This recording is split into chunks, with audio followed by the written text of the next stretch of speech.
There's probably a million different ways you could have good, clean, fun entertainment and peace on a budget, on a middle-class budget. Coming to places like this is one of them. A public place that's managed. Very few people come here.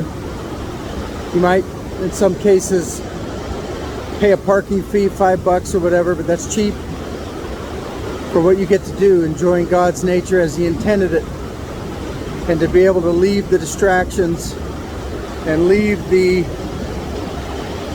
chaos and the noise and come out here to a different noise, the noise of nature, and have clear thoughts.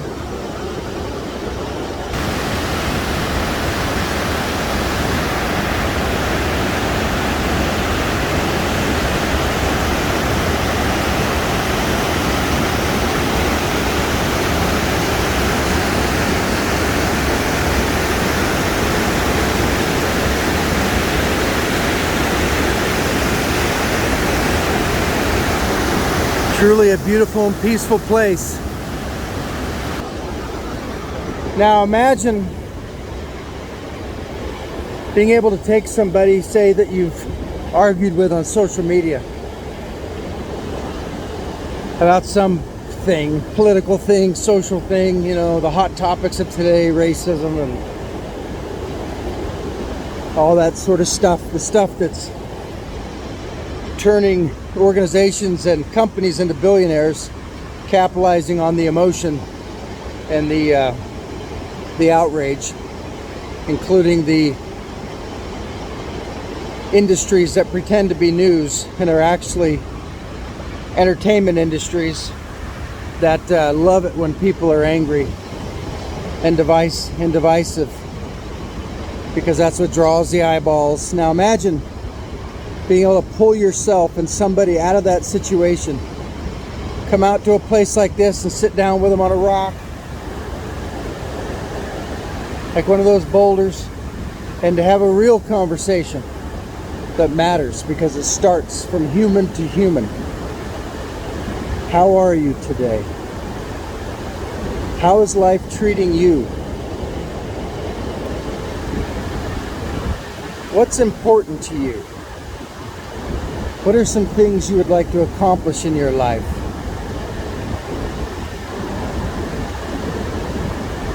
What if you showed that person, instead of arguing with some policy point or legal thing, there's a time for that, because we want to make good law and good policy, and so yes, those things should be wrangled over.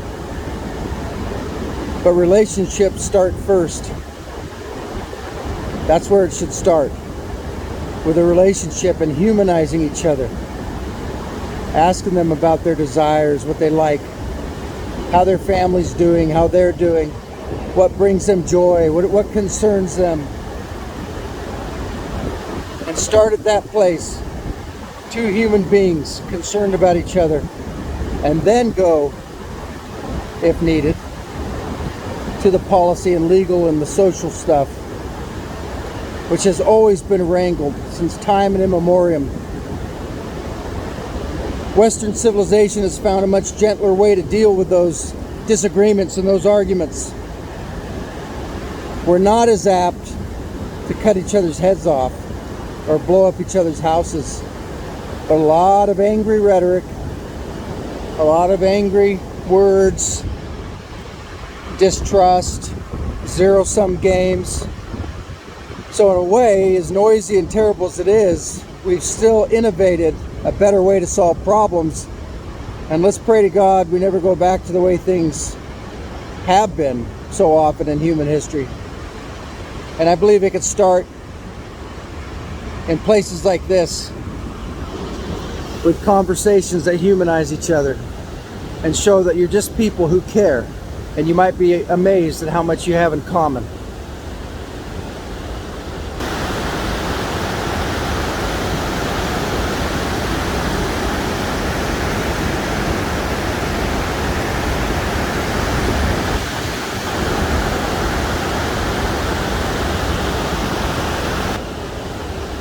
What do you know? I just solved all the world's problems. I gotta do this more often.